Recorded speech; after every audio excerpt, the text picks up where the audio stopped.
नाम का जाप कर रहे थे। उनको किसी प्रकार का कोई डर नहीं, कुछ नहीं, कुछ नहीं, कुछ नहीं। हिरण्यकश्यप को बड़ा आश्चर्य हुआ, बालक जादूगर लगता है, इसको डर ही नहीं लगता। तो इसको अंधेरे कमरे में बंद कर दो, ना इसको अन्न देना, ना इसको जल देना। अन्न जल के बिना ये मर जाएगा। प्रहलाद जी को कैद में रखा। प्रहलाद जी जरा भी नहीं डरे कि जल में थल में सब जगह मेरा नारायण है। उन्होंने सोचा कि अच्छा हुआ मेरे को बंद कमरे में बंद करा, अब अकेले बैठ के नारायण का जाप करूंगा।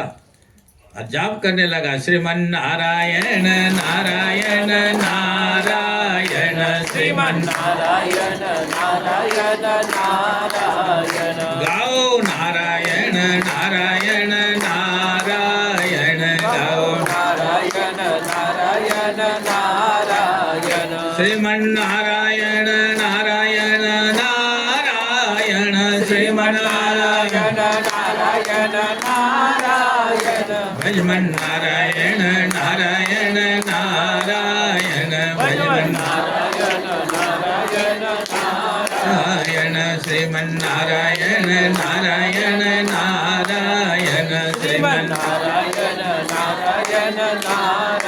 अब ये पहा की साधारण मनुष्य भी देवाचा एक असा नियम असतो, देवाचा ये नियम है कि कोई भी सगळी दुनियाची सगळे लोगों पोटामध्ये पोट भरील तब देव खातो, यानी कि सबको खिलाए बिना भगवान नहीं खाते। इन्हें तो प्रहलाद को बंद कमरे में ना जल अन्न जल कुछ भी नहीं, प्रहलाद बंद। अब महाराज जगत का स्वामी का नियम है कि जगत में कोई भूखा नहीं रहना चाहिए। जब तक भूखा है तब तक मैं वैकुंठ में भोजन नहीं लेता, भगवान ने सोचा, क्योंकि उनका नाम भगवान का विष्णु सहस्त्र नाम में क्या था, विश्वम्भर। सारे संसार के विश्व का पालन पोषण करने वाला विश्वम्भर है।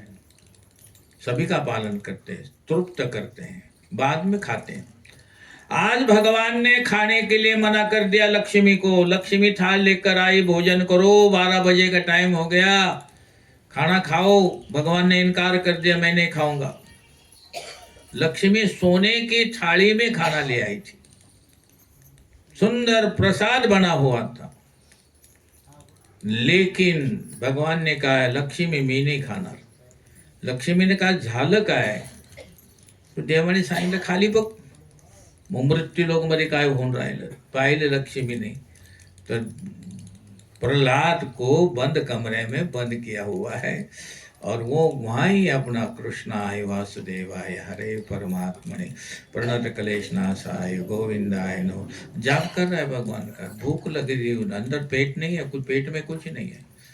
लक्ष्मी को दया आई कि जब भी मेरा नारायण भोजन नहीं करता, ये बेटा अभी भूखा है, प्रहलाद भूखा है।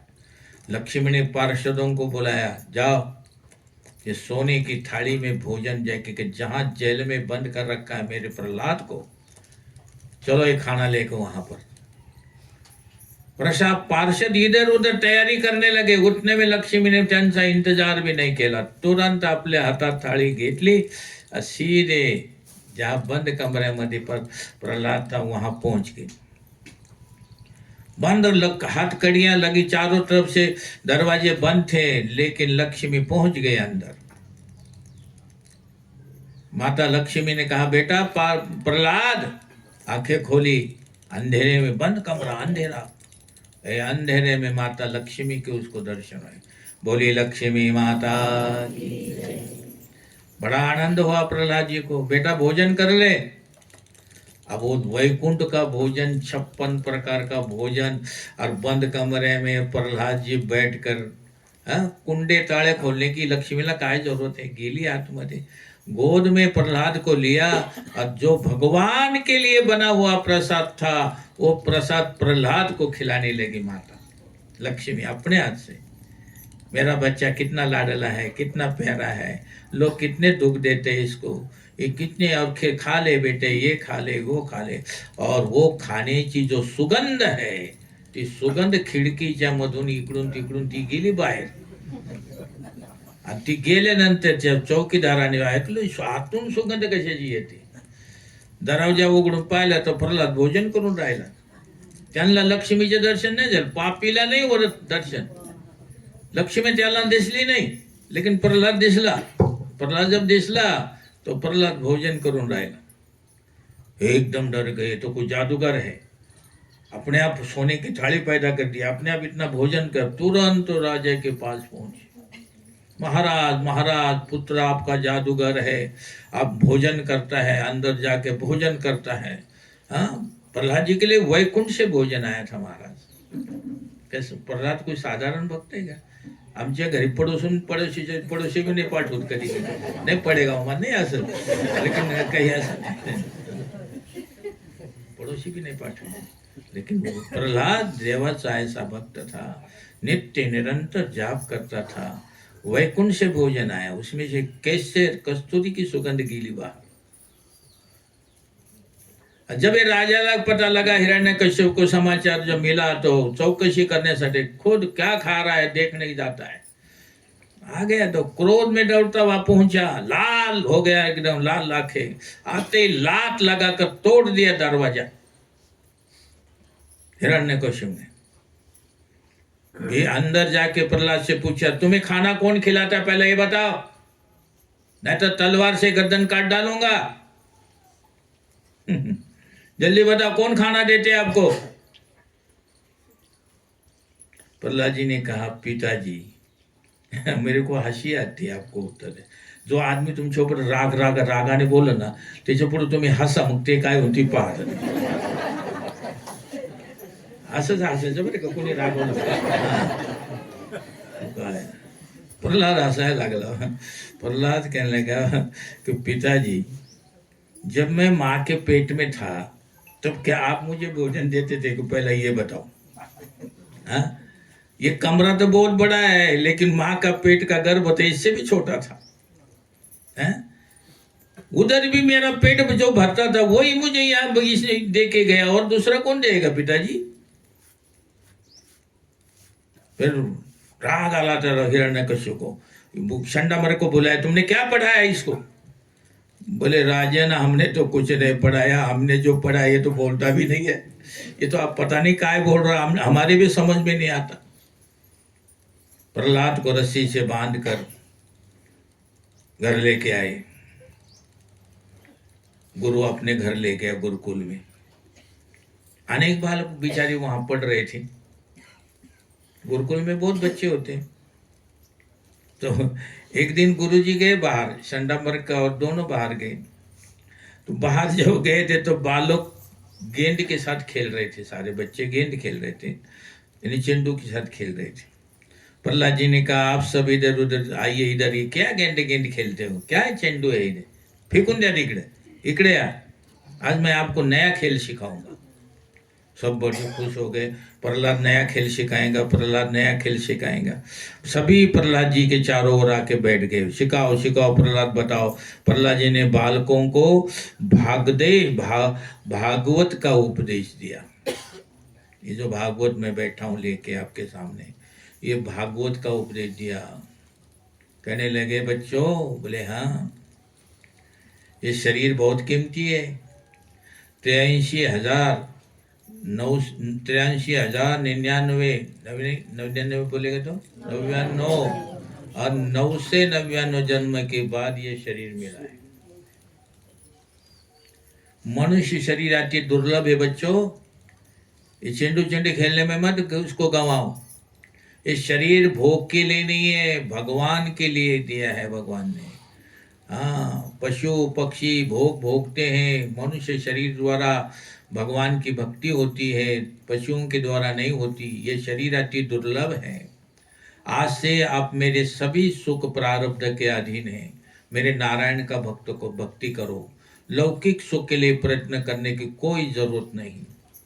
हाँ, काही करायची जरूरत नहीं. जो भाग्य में लिखा होगा मिलेगा. दुखी जो रहता है वो हृदय को जलाता रहता है, उसके भाग्य में सुख नहीं होता. इसलिए दुखी नहीं रहे. और दुख के लिए कोई प्रयत्न करना पडता है का. तो या हे दुखा या घरी तुम्ही आमच्या, असं काही म्हणतो कोणी. दुःख बिना बुलाए काय आने वाला नाही पाहुणा आहे. हा, दुःख काय येतं? जो देव सुख देतो त्या सुखाला तुम्ही सावधानीने सदुपयोग केला तो दुःख येणार नाही. त्याचा दुरुपयोग केला तो दुःख पुढ पाठीमागं येऊन उभं राहतो. बस दुरुपयोग. देवाने जे सुख दिलं त्याचा दुरुपयोग केला तो दुःख जरूर येणार. बालकों ने कहा प्रहलाद अभी तो हमारी खेलने की खाने की उम्र है, तो ये भागवत का कोई मेरे को कुछ हमारे को धर्म सिखा रहा है. हाँ, अभी तो हमारी उम्र है, जब हम बूढ़े हो जाएंगे पेंशन मिलेगा करेंगे, फिर करेंगे भक्ती. तिकडून खायला पेन्शन मिळेल, इकडं भक्ती करू. आता किती वरिष्ठ नागरिक भक्ती करतात इथं पडेगावमध्ये फार आहे. इकडे फार वरिष्ठ नागरिक सब करना पाहिजे. वरिष्ठ नागरिक को भक्ति करनी चाहिए. तो प्रहलाद जी समझा रहे हैं, देखो तुम्हारी उम्र छोटी है, अभी तुम बूढ़े तो नहीं होगे, लेकिन एक बात बताऊं. बोले क्या? आज आपका शरीर स्वस्थ है पर मन तो चंचल है. शरीर स्वस्थ है पर मन तो चंचल है. वृद्धावस्था में शरीर रोग का घर हो जाएगा. बुढ़ापे में शरीर अस्वस्थ होगा तो मन अधिक चंचल हो जाएगा. फिर जब मनुष्य का शरीर बीमार पड़ जाता है ना, वो बेचैन हो जाता है. इसको आज बाजी आपके हाथ में, भक्ति करो. थोड़ी उम्र में, बुढ़ापे में ये शरीर के बिगड़ने पर भगवान की भक्ति ठीक से नहीं हो सकेगी, ना तुम कुछ कर सकेंगे. बालकों ने हाथ जोड़कर प्रहलाद को कहा, प्रहलाद हम जवानी में भक्ति करें तो क्या फर्क पड़ता है, हम अभी नहीं करेंगे, थोड़े जवान हो जाएंगे फिर भक्ति करेंगे. प्रहलाद जी ने कहा अभी आप छोटे हैं इससे आपको ऐसा लगता है, लेकिन जवानी में भक्ति नहीं होती. बोले कहा क्यों? बोले जवानी में मद होता, मद. हम मद, वो मद आता है. और ऐसा समय है कि बड़े बड़े बुद्धिमान लोग, ज्ञानी भी अज्ञानी हो जाते हैं, सब भूल कर बैठ जाते हैं मद के होश में होके. बहुत पवित्रता से, सरलता से जिसकी जवानी बीत जाती है वो आगे चल के महापुरुष बन जाता है, वरना बहुत मुश्किल है. बच्चों ने कहा वो तो सारी ठीक बात है, सारा दिन धन के पीछे पड़ जाएगा, थोड़ा देर समय मिलेगा तो शोक भोगने के लिए दौड़ेगा, नहीं तो अगर थोड़ा समय मिलेगा तो नाते पोते को खिलाने के लिए दौड़ेगा. त्याला खांद्यावर घ्यायचं, त्याला करवड घ्यायचं, त्याला इकडे फिरायचं, हेच धंदा असतो, दुसरं काय. आणि ते काही काही काय असतात की बच्चे जो है ना माँ बाप से दूर रहने के लिए उनको कोई ना कोई निमित्त बना देते हैं. रहने दो, इनको परेशान ना करो, ना इनको परेशान करो, ना खुद परेशान हो, क्योंकि जवानी में भक्ति नहीं होगी. आज से आप भक्ति में संस्कार दृढ़ करो बच्चों, तब ये है कि जवानी काम आएगी, नहीं तो नहीं आती काम. आज से अपने संस्कार अच्छे होने चाहिए. कोई पंडित, कोई विद्वान सारा दिन पैसे के लिए ही तो पैसे के पीछे पड़ते हैं, रात्रि में कामांध होकर फिर बिस्तरे में लेटे जाते हैं. विद्या का उपयोग भोग के लिए नहीं करना चाहिए. आप लोगों ने देखा कि मुझे मारने के अनेक मेरे पिताजी ने प्रयत्न करे, बच्चों को प्रहलाद कहते हैं, पर मेरा क्या बाल विवाह का हो सका? जाको राखे साइया मार सके ना कोई. मेरा रक्षण मेरे भगवान करते हैं. इस जगत को प्रसन्न करना अशक्य है, पर भगवान को प्रसन्न करना शक्य भी है. कई बार अशक्य भी हो जाता है. जो आलसी होता है उसके लिए अशक्य है, जो आलसी नहीं उसके लिए शक्य है. प्रहलाद जी बालकों को सावधान करते हैं, सुख के पीछे मत पड़ो, भगवान के पीछे पड़ो. कहते हैं प्रेम से भगवान के नाम का कीर्तन करेंगे तो भगवान प्रसन्न होंगे, आपको भगवान के दर्शन होंगे. जिस दृष्टि से जगत दिख पड़ता है उस दृष्टि से भगवान नहीं दिखाई देते. आप बाहर की दृष्टि बंद करो, भीतर की दृष्टि खुल जाएगी. ये चर्म चक्षु है, अंदर ज्ञान चक्षु है. ते ज्ञान चक्षु से देवाचे दर्शन होता. श्री कृष्ण कीर्तन करते करते अति आनंद से सारे बच्चे नाचने लगे. हे गोपाल राधा कृष्ण गोविंद गोविंद, हे गोपाल राधा कृष्ण गोविंद गोविंद, हे गोपाल राधा कृष्ण गोविंद गोविंद हे गोपाल राधा कृष्ण गोविंद गोविंद कृष्ण गोविंद गोविंद राधा गोविंद गोविंद गोविंद गोविंद राधा गोविंद गोविंद कृष्ण गोविंद गोविंद राधा गोविंद गोविंद गोविंद गोविंद राधा गोविंद गोविंद हे गोपाल राधा कृष्ण गोविंद गोविंद गोपाल राधा कृष्ण गोविंद गोविंद। अब वो छोटे छोटे बच्चे हैं जोर जोर से बोलने लगे।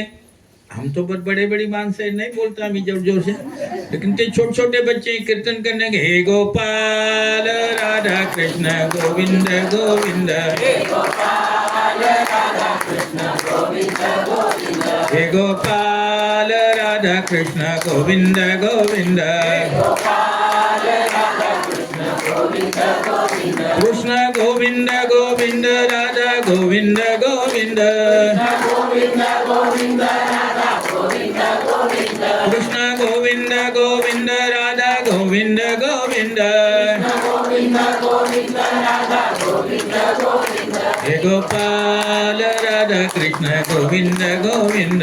गोपाल राधा कृष्ण गोविंद गोविंद अरे जोर जोर से कीर्तन देवाच्या नावाचं नामस्मरण चल रहा था, जोर जोर से। संडा मरक दोनों आए, देखा तो अंदर क्या हो रहा है, विष्णु के नाम का कीर्तन हो रहा है और हमारे राजे के तो विष्णु दुश्मन है। हाँ, और बच्चे सारे तन्मय हो गए। ऐसा मन में सोचा संडा मर के, ये बच्चा जो प्रहलाद है इसने सारे बच्चे बिगड़ा दिए, पता क्या करे। दौड़कर संडामर गया, प्रहलाद का हाथ पकड़ा। जैसा पकड़ा हाथ पकड़ने के बाद प्रहलाद तो कीर्तन करने से भजन करने से नहीं रुके, लेकिन जिसने हाथ पकड़ा गुरुजी ने, गुरुजी भी कहने लगे हे गोपाल राधा कृष्ण, गुरु भी नाचने लगे गोविंद हे गोपाल राधा कृष्ण गोविंद गोविंद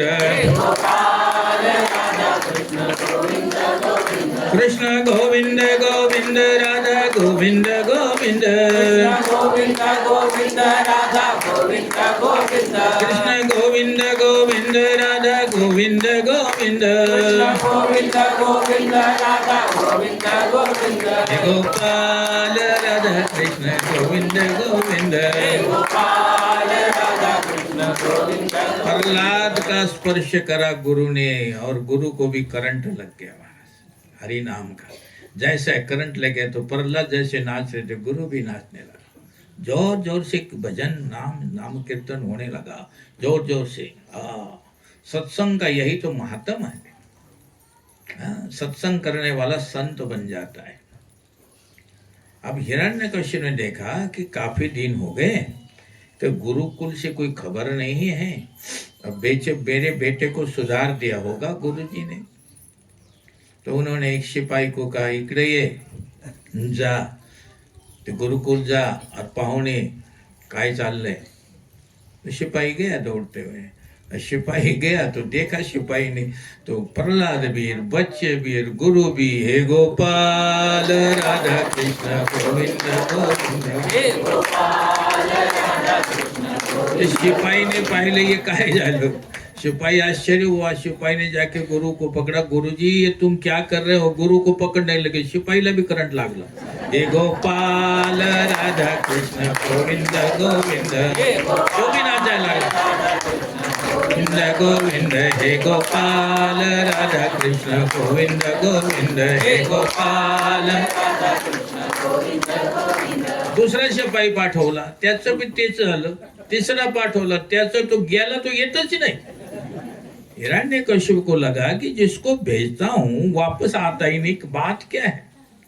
चला राग आला और क्रोध में दौड़ता पहुंचा, देखा कि सिपाही भी नाच रहा है। हे गोपाल राधा कृष्ण गोविंद गोविंद, हे गोपाल राधा कृष्ण गोविंद गोविंद। और इतना गुस्से में कि ये बेटे ने मेरे सारा नाश कर दिया, इधर सारा बच्चों को बिगड़ा दिया, सबको सिपाहियों को बिगड़ाया, गुरु को बिगड़ा दिया। जाके हिरण्यकश्यप ने प्रहलाद का हाथ पकड़ा, अब इसको मारूंगा। लेकिन हिरण्यकश्यप ने जब प्रहलाद का हाथ पकड़ा तो त्याला करंटच नाही लागला, कि तो बल्ब फ्यूज था। फ्यूज बल्ब को करंट लगाने से जलता नहीं है। हिरण्यकश्यप जो था फ्यूज बल्ब की तरह था, वो फ्यूज हो गया था, उसके अंदर वो ठीक नहीं था। उसको बड़ा गुस्सा आया, क्रोध में आकर जब उसने देखा कि तो उसको रंग लगाए नहीं, ले उठा के दरबार में आके प्रहलाद को कंधे पर उठा कर लाए हिरण्यकश्यप, दरबार में पत्थर के ऊपर पटक दिया जोर से, इतना जोर से पटक दिया। लेकिन धरती माता जिसको संभालती है, जैसे उसने जोर से पटक दिया नीचे, धरती ने जरा संभाल या माझा मुलगा है, अरे उसका तो बाल भी नहीं बाका होने दूंगी। हाँ, तुम क्या करोगे, तुम कितना मारो। बालकों ने भी देखा जैसे धरती को, जब प्रहलाद को कुछ भी हानि नहीं पहुंची, प्रहलाद ने धरती माता को प्रणाम करा। पर्वत सन मंडले विष्णु पत्नी नमस्तुभ्यम मातमती। हे माता, मैं आपको नमस्कार करता हूँ, वंदन करता हूँ, धन्य हो, आप मेरी हर जगह रक्षा करती हूँ। झूठी विनय दिखा रहा था ये पिता, लेकिन मुझे मारने के लिए तैयार होगा। फिर आखे पूछा, तुझे ये बल कौन देता है? हिरण्यकश्यप ने कहा, तेरे हाथ एवढं बल कुठून येतो? फिर हसायला लागला।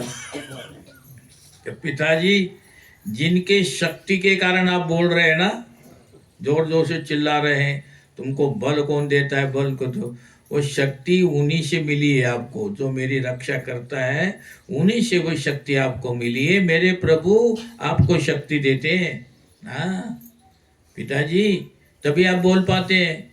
मेरे रक्षक तो तुम्हारे अंतःकरण में बैठे हुए हैं, जो मेरी रक्षा करता है पिताजी वो तुम्हारे अंतःकरण में बैठा है। पिताजी, बाहर का दिग्विजय किस काम का?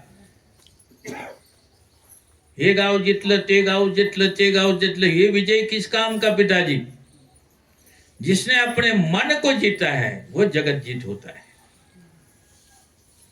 पिताजी। जो मन से हार गया वो जगत में सर्वत्र हार जाता है, उसकी कई जीत नहीं होती। पिताजी, मैं आपको क्या बताऊं, वीर वो होता है जो काम के ऊपर विजय प्राप्त करता है, क्रोध के ऊपर विजय प्राप्त करता है, अहंकार के ऊपर विजय प्राप्त करता है, वो वीर होता है। जिसका मन जीता है वो वीर है पिताजी। वीर वही है जो भीतर के शत्रुओं को मारता है। तुम बाहर के शत्रुओं को तलवार दिखा रहे हो, हैं? जिसने मन को जीत लिया वो वीर है पिताजी। आज मुझे दुख होता है, सच बताता हूं पिताजी, आज मुझे दुख होता है कि आपके मुख के ऊपर मुझे मृत्यु की छाया दिख रही है। बापाला सांगितलं प्रहलादने, पिताजी तुमच्या तोंडावर मृत्यू की सावली दिखायला लागली मला आता। क्या बोलता है? बोले हाँ, समय आ गया, आप क्रोध ना करो, अपना स्वभाव शांत रखो, अंत मति सो गति। प्रेम से भगवान श्री कृष्ण का कीर्तन करते हुए उनमें तन्मय हो जाओ। पिताजी, अपना मरण मंगलमय बनाओ। मृत्यु के समय ऐसा ऐसा अविचार ठीक नहीं। और हिरण्यकश्यप को ये ज्ञान चांगले नहीं लगते, गुस्सा आ गया, कहने लगा, मेरा पुत्र होकर मुझे समझा रहा हो, मैं तुम्हें मारूंगा, देखता हूं तुम्हारा विष्णु तुम्हारी कहां रक्षा करता है, मैं तुझे मारूंगा। प्रहलाद ने कहा, पिताजी कहाँ रहता है? हरि व्यापक सर्वत्र समानार, प्रेम से प्रगट होत मैं जाना। भगवान सर्वत्र है, एक जगह थोड़ी है। मेरे परमात्मा सब कुछ है। विविष्ट इति विष्णु, सर्वव्यापक है, इससे विष्णु कहते हैं। हिरण्यकश्यप बड़बड़ाने लगा। क्रोधी आदमी बड़बड़ करते रहता है, बड़बड़ाने लगा, कहने लगा, विष्णु सर्वव्यापक है तो ये खंबे में है? अरे बोले, क्यों नहीं पिताजी, है, खंबे में भी है। जोर से बोल दिया। भगवान के ऊपर इतना विश्वास भक्त का, अच्छा है कि नहीं भाई जी, लेकिन तो बोल दिया है खंबे में। क्योंकि पिताजी, जिसके आंखों में काम होता है उसको भगवान के दर्शन नहीं होते। मुझे दिखाई दे रहा है खंबे में मेरा भगवान है, आंखें शुद्ध करो तो ये खंबे का भगवान तुमको भी दिखाई देगा। अपनी आंखें शुद्ध करो। अच्छा मैं देखता हूँ, मैं अभी जाता हूँ व्यायामशाला होती थी पहले, आता नहीं है का पड़ेगा बोला व्यायामशाला है का? व्यायामशाला होती थी पहले, तो व्यायामशाला में जाके अभी मैं गदा लाता हूँ, और गदा कितनी 1000 मन ची गदा उठवतो तो 1000 मन बोलेगा तर ते तुमके कितने किलो मोजा तुम्ही किती किलो झाले त्या 40 किलोचा एक मन, 1000 मनाचे कितने किलो झाले तेवढे मोजून ठेवा। आज नका सांगू, नंतर सांगा। अरे खंबे को तोड़ डालता हूं, भीतर विष्णु बैठा है तो उसको भी मार डालूंगा, और बाद में तुझे भी मारूंगा। हिरण्यकशिपु क्रोध में दौड़ता हुआ गदा लेने के लिए चला गया। इधर खंबे के सामने हाथ जोड़कर प्रहलाद खड़े हो गए, बोले देवा मला माहिती नाही तू आता आहे की नाही आहे, लेकिन माझी लाज ठेव। मी आपल्या बापाला सांगितलं की याच्यामध्ये आहे विष्णू, माझी लाज ठेव देवा। रडायला लागला प्रहलाद जोर से। देवाने अंदर से आवाज दे दी, गुर्र गुर्र, यानी कि प्रहलाद तू चिंता मत कर, मैं अंदर बैठा हूं। जब प्रहलाद को विश्वास हो गया कि मेरा नारायण अंदर है, आ गया बाप 1000 मन की गदा लेकर आ गया। हाँ, संध्या का समय हो रहा था। हिरण्यकश्यप जाकर 1000 मन की गदा उठा तो पहुंचा, बोला अब दिखा तेरा विष्णु कहाँ है।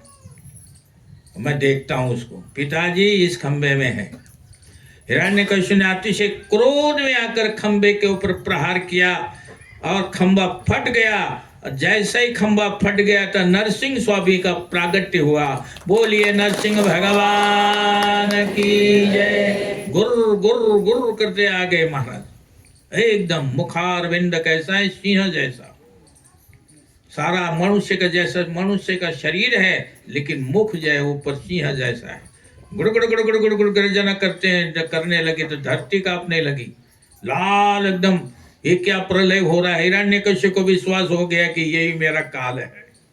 आता मला माहिती पडलं, बरं काळ आहे बाई, मी आपल्या काळाला आपल्या हाताने बोलवलं।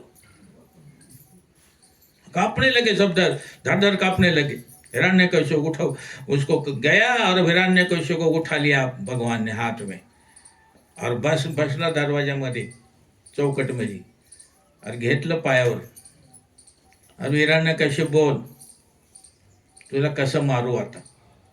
तू ब्रह्माजी से वरदान मांगता है का, ना दिन में मरू, ना रात में मरू, ना अंदर मरू, ना बाहर मरू, ना मनुष्य से मरू, ना पशु से मरू, ना दिन में मरू, ना रात में मरू, देख आप तुझे कसा मारतो।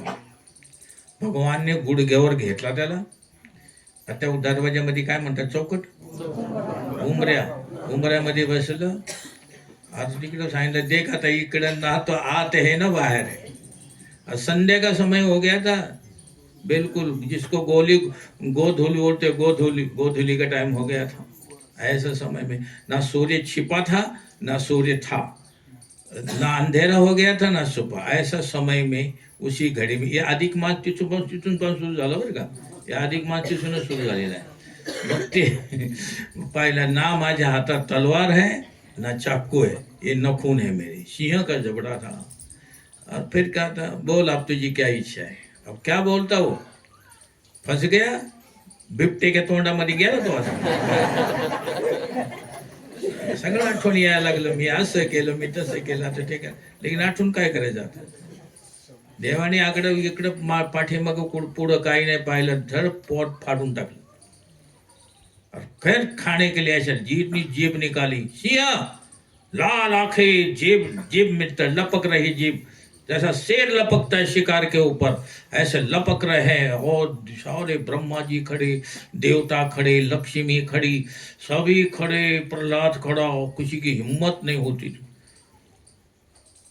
अब प्रहलाद रो रहा है, बापाला मारलं म्हणून नाही रोवलं बरं का, की माझ्यासाठी देवाला किती कष्ट घ्यावं लागलं। रोने लगा। इतना क्रोध भगवान नरसिंह भगवान को इतना क्रोध आ गया, इतना क्रोध आ गया, सब डर गए कि हमको भी ना कहीं खा जाए। सब डर गए। सब देवताओं ने ब्रह्मा जी को कहा, भगवान जी आप शांत करो ब्रह्मा जी इनको। बोले मैंने ये रूप कभी नहीं पाई। फिर लक्ष्मी पास गेले सगळे देवता, आई तुम्ही जरा ध्यान ठेवा बापाचं, पापा को कितना गुस्सा आ गया वो देखो। बोले मैं भी नहीं कभी रूप पाई ली है। लक्ष्मी ने कहा मैंने भी ये रूप नहीं देखा कभी, अब क्या करें। सब घबरा गए, देवी देवता है सब मनुष्य सब डर गए, धरती कांपने लगी।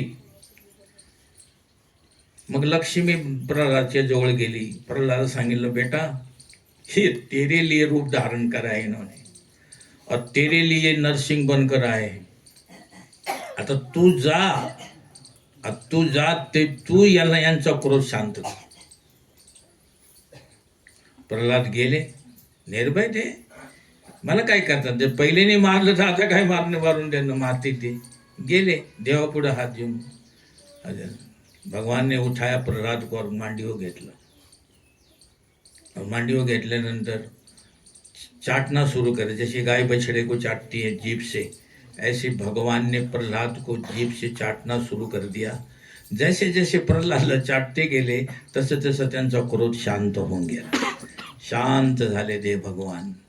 फिर प्रल्हादला काय, प्रल्हाद तुम्हाला काय विचारायला, तुम क्या पूछना चाहते हो। प्रल्हाद ने कहा पिताजी मैं भगवान एक बात पूछना चाहता हूँ, आपने मेरे पिता को क्यों मारा।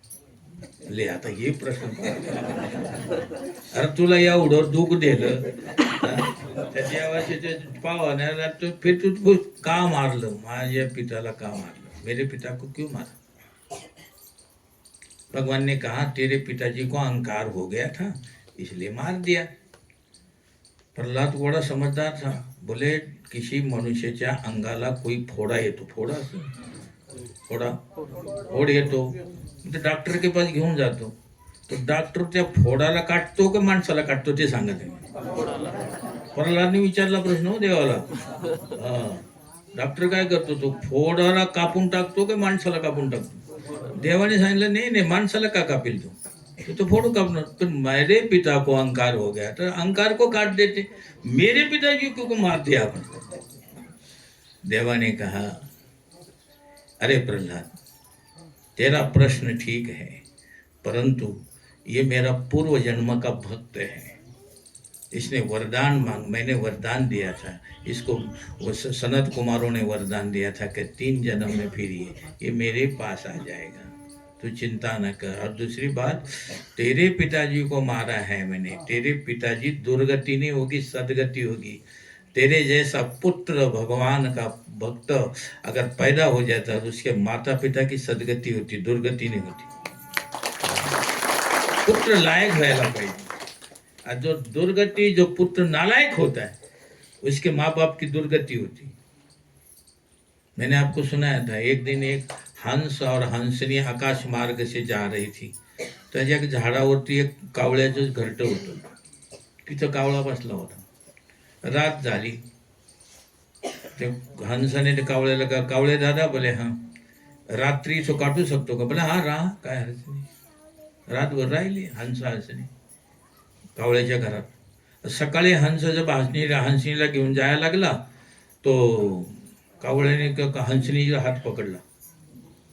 हंस ने कहा ये मेरी पत्नी है, तू क्यों हाथ पकड़ता, बोले तुम्हारी ना मेरी पत्नी है।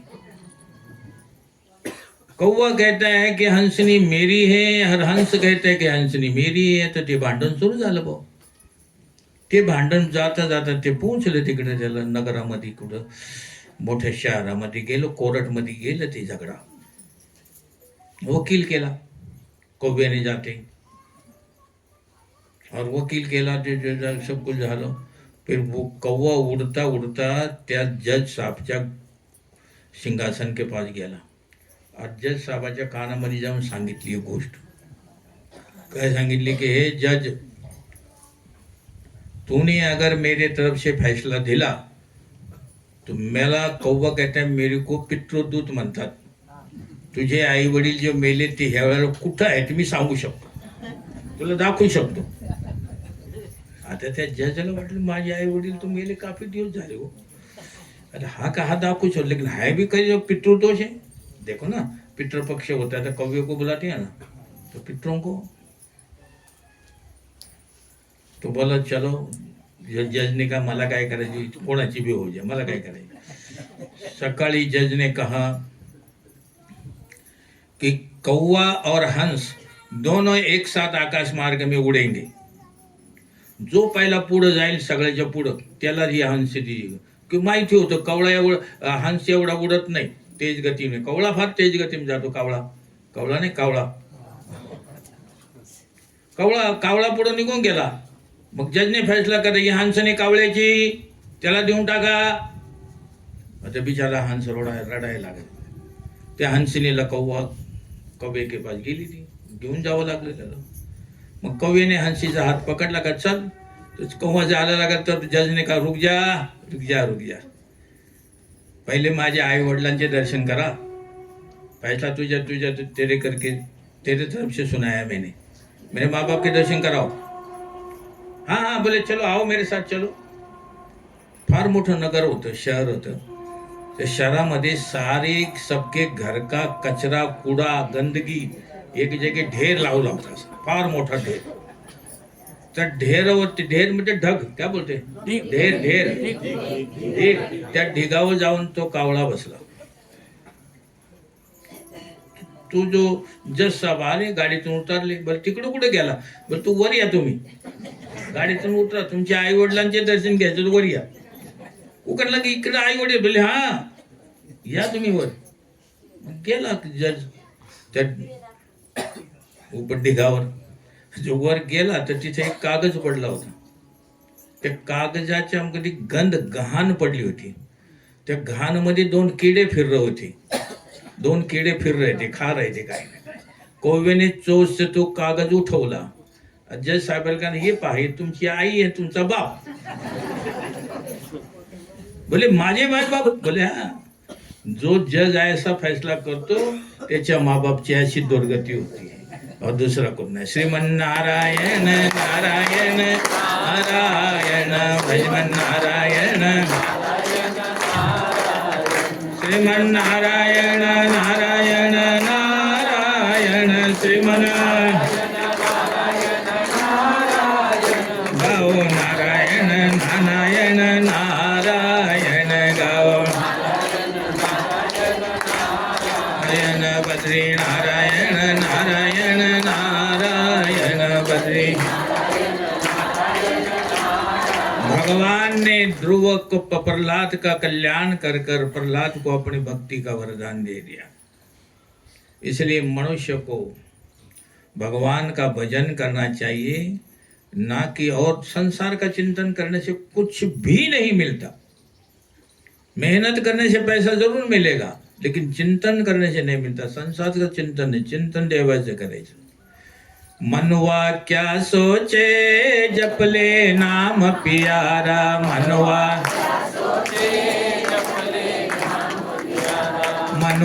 क्या सोचे जपले नाम प्यारा. मनवा रेखा कर्मों की